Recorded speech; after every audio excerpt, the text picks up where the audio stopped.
What is going on, guys? I am Chase, and welcome back to Intelligent Money Investing. Today, since I've been getting asked so much, I'm going to be talking about a few ETFs that pay out monthly dividends that I like, that I have in my portfolio, and that I think are going to perform pretty well going forward.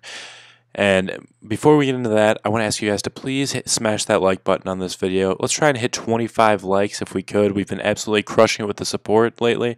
And I want to welcome all the new subscribers. They've just been flooding in, so I want to welcome you guys to the channel. Hopefully you guys enjoy the content and stick around.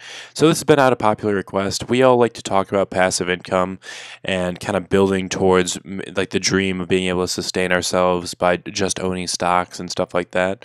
But in order to do that, it's going to be a little bit harder to do that if you're just getting paid quarterly through your stocks, through your ETFs, through basically your holdings. And it'd be nice to be able to get paid kind of like how real estate people get paid, like on a monthly basis, rather than that quarterly, like which is basically the normal for stocks. Like most of the blue chip companies are going to pay out quarterly. So this is a few ETFs that pay out monthly, and let's get into them right now. So the first one we're going to be talking about is DIA, and that's going to be the Dow Jones Industrial Average ETF by SPDR. So this one basically is just like VOO, but for the Dow. It tracks the Dow 30 biggest companies in the United States, and let's look at its top holdings. Top holdings are going to be Boeing, Goldman Sachs, 3M Co., United Health Group, the Home Depot, Apple, McDonald's, IBM, Caterpillar, and Travelers Company. So these are some very good companies, very well established, very, very strong companies that aren't really going anywhere. You don't have to worry about these companies going out of business anytime soon for the most part. And if they do, you are very diversified from having a lot of different companies in there, and it does pay out monthly, which is a big benefit. And another great thing about DIA is that although its expense ratio, like if you guys remember when I talk about VOO, I talk about how it has one of the lowest expense ratios at 0.04%.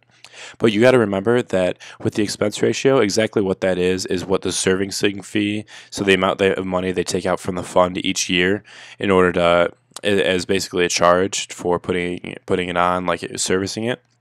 So when they're paying out monthly dividends, they have to pay out 12 times a year rather than just 4. So it's obviously going to be a little bit more expensive and a lot more logistical work. So you are going to be experiencing a little bit higher expense ratios.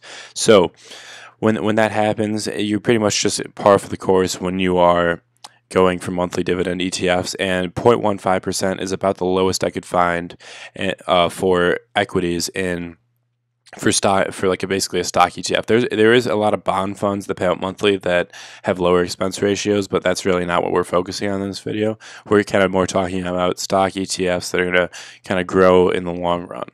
So the number 2 one we're going to talk about is going to be SPHD. Now this is the PowerShares S&P 500 high dividend low volatility ETF. I do own about 23 shares of this in my portfolio. Right now it's a $39.34 price, so this is a great beginner ETF. I believe it was the first one I bought, but just because of that low cost, you don't have to make a huge initial investment to get into it, and I think it's at a pretty good price right now.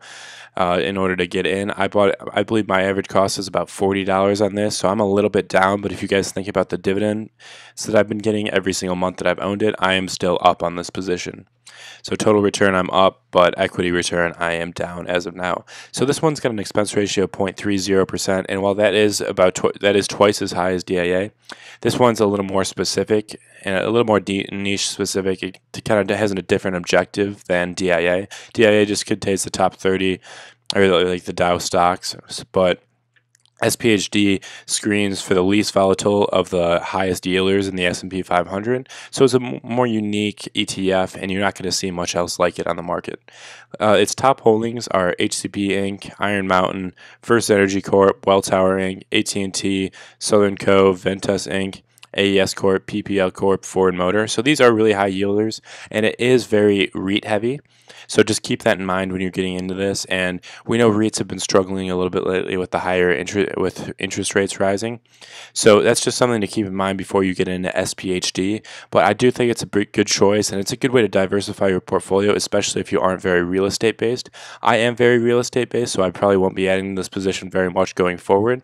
A good alternative to this one, if you're looking for high dividend yield, is going to be, and low volatility, is going to be VYM, because it has a similar objective. It does pay out quarterly, but it excludes REITs from it, and it's put on by Vanguard, so it only has a 0.08% expense ratio. So that's pretty nice. Oh, the last one we're going to be talking about is OUSA. So this is the Kevin O'Leary ETF that I've talked about in the past.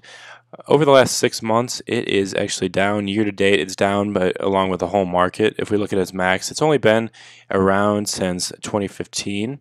But if we go off of its top holdings, let's look at those.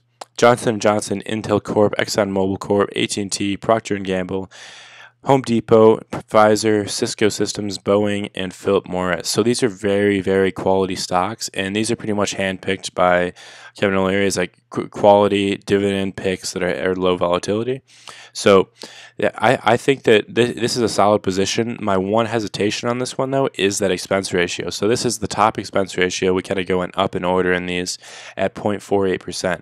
And I think this is a little bit high to be paying for an ETF, even though it does pay out that monthly dividend. And the monthly dividends are really nice, but 0.5% a year essentially means, let's say you invest $1,000 in this ETF, then you're going to be paying $5 a year as a servicing fee, and that's going to really cut into a lot of your profits when you're holding this for a long time. So that's what I've got for you guys today. I hope you guys have enjoyed learning a little bit more about these monthly dividend ETFs. I definitely plan to make a monthly dividend stock list coming up soon. I really think it's important for people to think about their monthly income, and that's kind of how I like to think about my income as a whole. Like, I kind of divide my quarterly dividends by 3, just because I want to get a basis on what I'm spending every month, and like most expenses kind of are charted out by month, not by quarter. So it's a little bit weird when you're taking your income from dividends by quarter rather than just by month. If you guys understand what I mean, I'm more than happy to answer any questions you guys have down in the description, or not down in the description, down in that comment section. I read and respond to pretty much every comment, so leave them down there. Remember to hit that like button, and if you haven't subscribed yet, definitely consider subscribing. If you don't like the channel after a few more videos, go ahead, unsubscribe. I won't be offended. It's just worth giving it a try, and I'd love to see you guys in the next video. Thanks for watching.